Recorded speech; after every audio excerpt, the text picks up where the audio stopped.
Alright, so I'm going to throw a set of these Pioneer G1644Rs in the front doors of my Blazer. I put the same set in the back, and I've recently swapped out the stock stereo with a Pioneer Super Tuner 3 that I've had for a number of years. It was in my old Jimmy. So let's go ahead and get started. Okay, so the first thing I'm going to do here on this one, I didn't do it on the rear door because it was just one window connection, but I'm going to go ahead and remove this electrical insert here. Just put your fingers on the front and lift up. And as with many electrical connections on a vehicle, you're going to see a lot of plastic tabs that need to be bent or pushed in rather. And sometimes it's easier to do if you have a small screwdriver, especially when you don't have much room to work. Okay. So you're just going to want to do that with every one of these.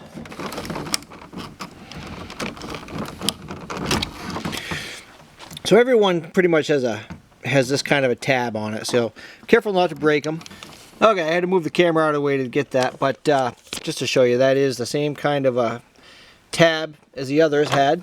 It's just a little more difficult to get to, and then this one's got another type of tab that you can just basically stick a small screwdriver in and get. Okay, I had to use a larger screwdriver for this one. So okay, next we're going to remove this Phillips screw right here at the handle.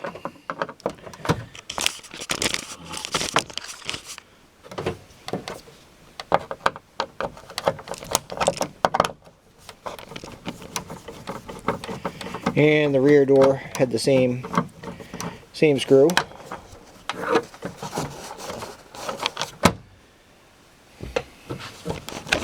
Go ahead and pull that off. And it may clip over by the lock. It may have to sort of unclip it.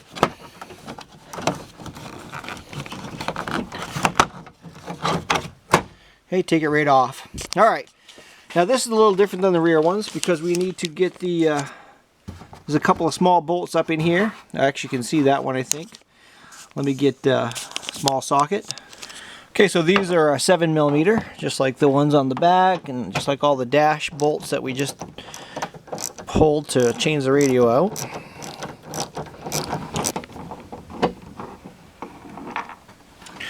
And there's the other one. I'm just going to take my putty knife and slide it in here. Move it around until I find a pin. And there's a couple right there. So if you start at the top, you may have a little bit more difficulty because it kind of rides in on the top window channel, and you'll need to lift it off from that. So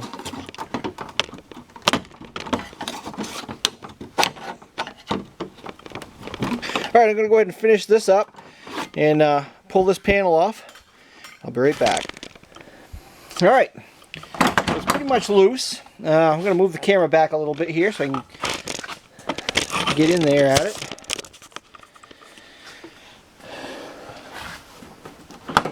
Okay.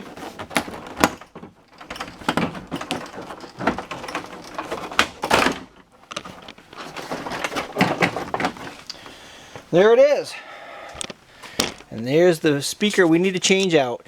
And I have some new brackets for it, so I can put the 6.5-inch speakers in there.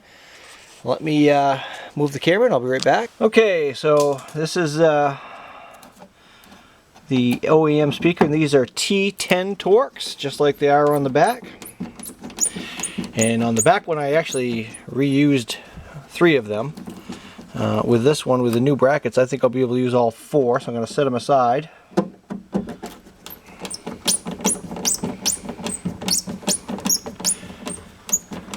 Said in the if you haven't watched the rear door one, I'll say it again on this, is you know you're getting old when you drive around for 2 years with these speakers, and so it was time to change them out.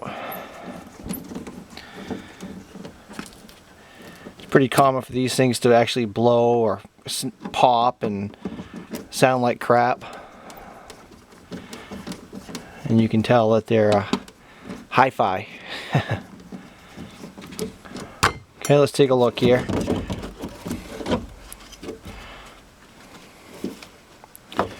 And it's the same deal here. We just need to push that tab down.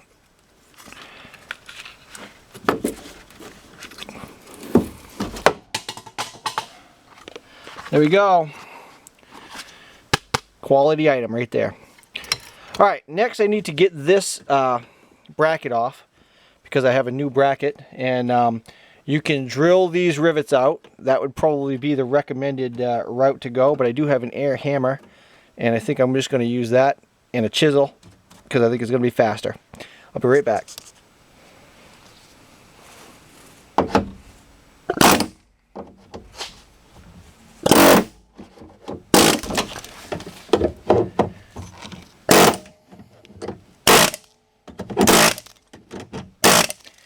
So my window's down, and I'm trying not to break my window, but definitely was faster and more fun. So anytime I can break out the air hammer, I usually do, but in hindsight I should have rolled my window up because that's glass right there. So I think we're okay. I'm going to go ahead and remove this and get the new brackets.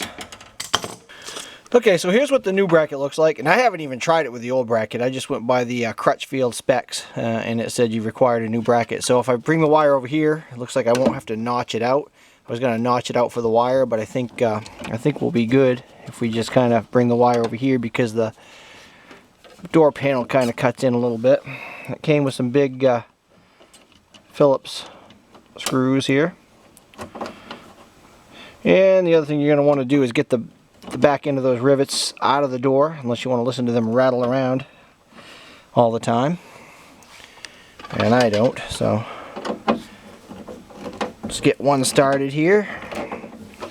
Alright, so I thought about it a little bit, and I guess after thinking about it, I really don't want this connector and the other end floating around in behind the speaker and in by the window and so forth. So I'm just going to solder the wires onto the wires that came with the speakers. Pull that out of there. We'll loosen it up.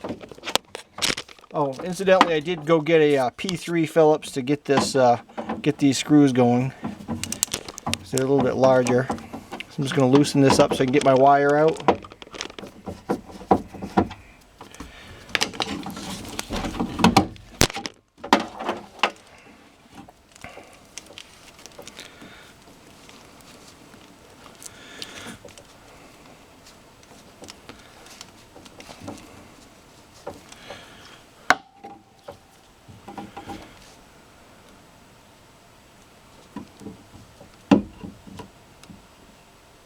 And this is 18 gauge.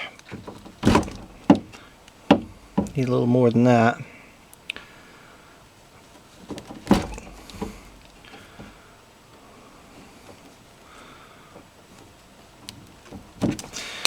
Alright, let me go get the soldering iron and strip back the other wires and cut them back a little bit.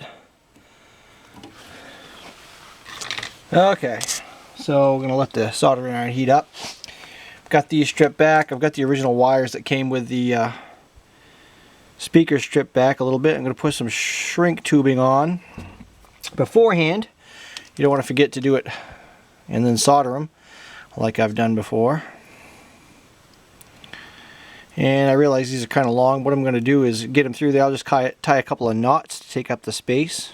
Not real tight, just loose knots. And the one with the black stripe, we're going to assume that the brown one is negative, because usually the darker wires are the negative in the polarity.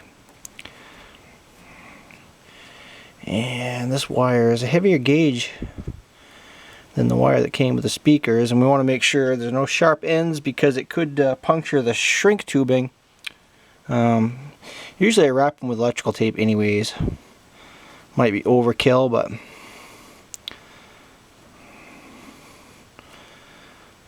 okay.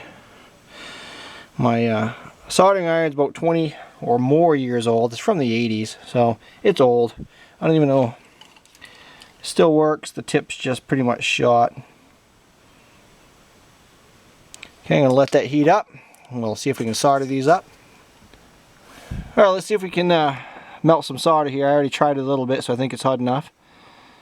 And you'll see I have the shrink tubing a ways away because we don't want that to shrink. You can always take pliers and squeeze it down. Alright, let's see how we did.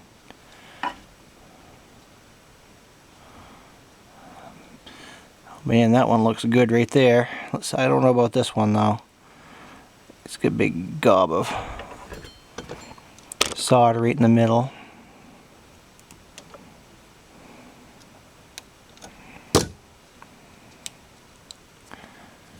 Alright, not bad. We just grab the heat gun real quick. And you can use a hair dryer, something like that. You don't need a heat gun. But I always try to remind people that if you buy the tools you need, because you're saving money doing this yourself, right? If you buy the tools you need to complete the job, then you have the tools. And over time, you build up all your tool collection. So you feel confident that you can do all these jobs yourself, right? At least that's my theory. Incidentally, I didn't buy anything at Crutchfield. I bought the speakers at Best Buy for $29.99, and I got these on eBay for $11 with free shipping. So, I mean, Crutchfield is a great place to go. I mean, they offer free shipping, they have all the advice, and they have all the information. But these were, the speakers are $49 a piece, or $50, and these were $20 for a set. So, I mean, it's crazy. Shop around. Alright, let me grab some electrical tape. I am going to tape these up. That's just how I do it. I'll be back. Okay, so I have the wire pulled through here. I'm just going to tighten down my screws. Remember, I loosened them up so we could pull the wire through initially.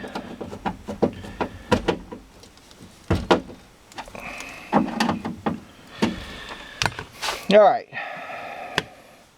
And we're not going to have to drill any holes because this bracket has little slots cut in it, and the speaker came with screws that fit those nicely. So the negative has a smaller lead on it than the positive.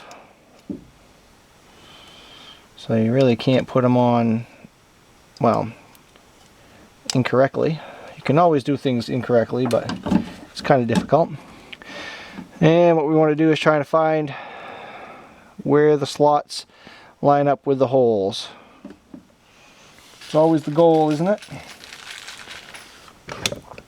And I think that if I'm looking at it correctly here, this top one here ought to line up. And I'm not going to tighten anything down. I'm just going to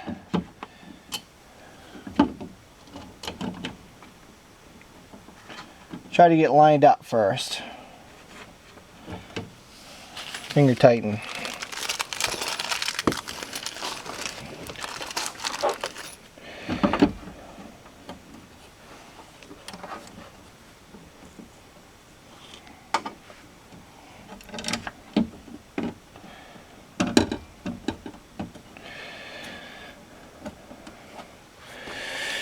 Alright, so you get the idea. I'm going to move the camera here so I can get in here and look straight on. And I'm going to go ahead and get these on there and tighten them up and we'll try it out.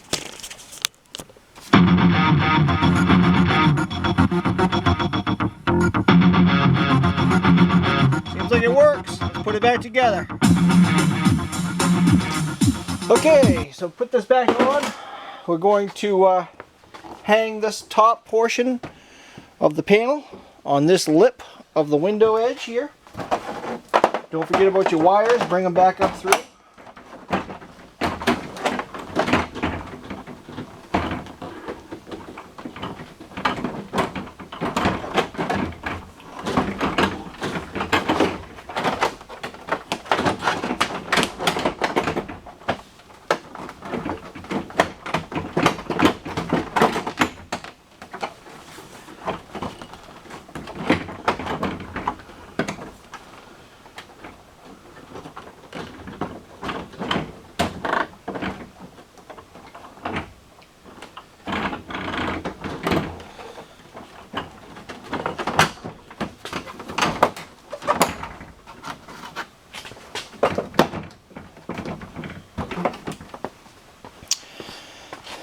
Okay, then what you're going to do is you're going to go down along the side and look at where the pins are and make sure that they're matching up with holes. Of course, it takes a light to see those. See if I can show you. There's the pin, and if you get the right angle, you'll be able to see that that's lined up with a hole. Okay, I'm going to go ahead and finish this up. Alright, that's all popped into place. Now we're going to hook up our window and lock controls here. And the nice thing is each plug can only go in the correct spot.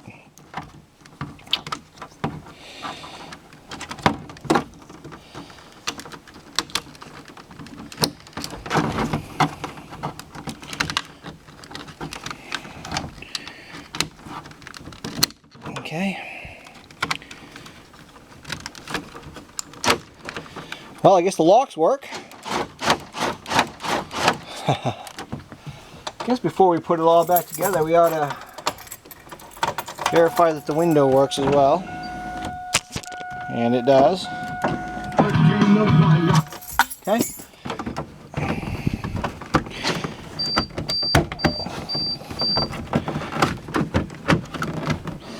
And the back, again, it kind of slips down in the here first, and then push the front down, and that's it.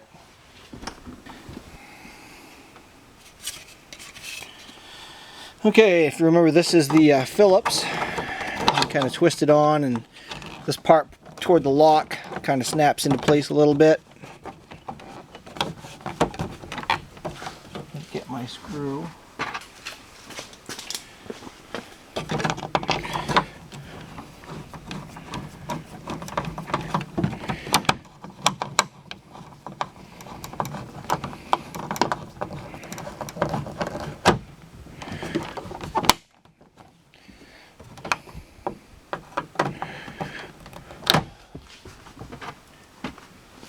Okay, next we had two 7mm bolts right up here. I don't know if you remember that or not.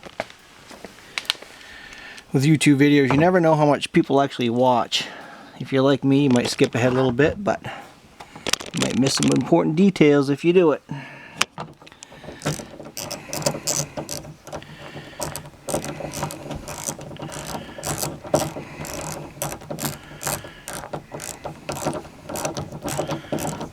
Alright, so I've done both rear doors. I've replaced the stereo with an older Pioneer Super Tuner 3, but the thing sounds pretty decent. And I'm going to do the, I'm either going to put some 4x6s in the front or replace the tweeters. I guess we're going to see how it sounds. I have a feeling where these are two ways in the doors, I'm going to need some highs. So I may just do the tweeters. You can get, I saw a set on Amazon for $11. They're bound to be better than what the stock ones are. 4x6s I think are going to run in the Pioneer, the same series as what I bought, would probably run, I think I saw them at like 60 bucks. But there again, I would shop around and see if I could find them for cheaper. Well, hopefully this has been helpful. Leave questions and comments below. As always, I appreciate people who subscribe and give me thumbs up. If you're replacing your speakers or your stereo in your Blazer or your Jimmy or your Envoy or your Trailblazer, this should be pretty helpful, but really the instructions would be the same or similar for most vehicles. So have fun, good luck, and thanks for watching.